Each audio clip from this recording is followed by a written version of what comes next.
குமரி மாவட்டம் நாகர்கோயிலில் ரயிலில் ஏற முயன்ற இளைஞர் ரயிலுக்கும் நடைமேடைக்கும் இடையே சிக்கிக் கொண்ட நிலையில் நல்வாய்ப்பாக உயிர் தப்பியுள்ளார்.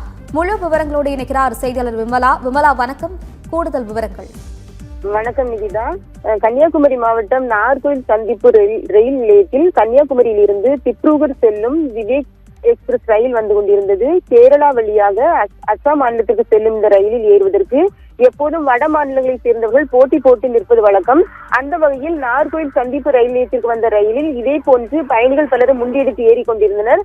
பின்னர் அந்த ரயில் அங்கிருந்து புறப்பட்டது. அந்த நேரம் வாலிபர் ஒருவர் ரயில் நிலையத்திற்குள் வேகமாக வந்து ரயிலில் ஏறுவதற்காக வேகமாக ஓடி வந்தார்.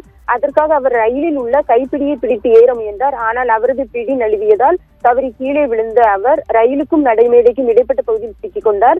இதனை அந்த நேரத்தில் அதிர்ஷ்டவசமாக அங்கு பாதுகாப்பு பணியில் நின்று கொண்டிருந்த ரயில்வே பாதுகாப்பு போலீசார் கண்டனர். உடனடியாக அவர்கள் துரிதமாக செயல்பட்டு அந்த வாலிபரை பிடித்து இழுத்தனர். அதற்குள் ரயிலும் நிறுத்தப்பட்டது. பின்னர் அந்த வாலிபருக்கு முதலுதவி சிகிச்சை அளிக்கப்பட்டது. அதிர்ஷ்டவசமாக வாலிபர் காயமின்றி உயிர் தப்பினார். இச்சம்பவம் தொடர்பாக போலீசாரின் விசாரணையில் வாலிபர் தக்கலை காந்தி நகர் பகுதியை சேர்ந்த ராஜேஷ் என்பதும் அவர் திருப்பதி செல்வதற்காக ரயிலில் ஏற முயன்றதும் தெரிய வந்தது. நிகிதா, விவரங்களுக்கு நன்றி விமலா.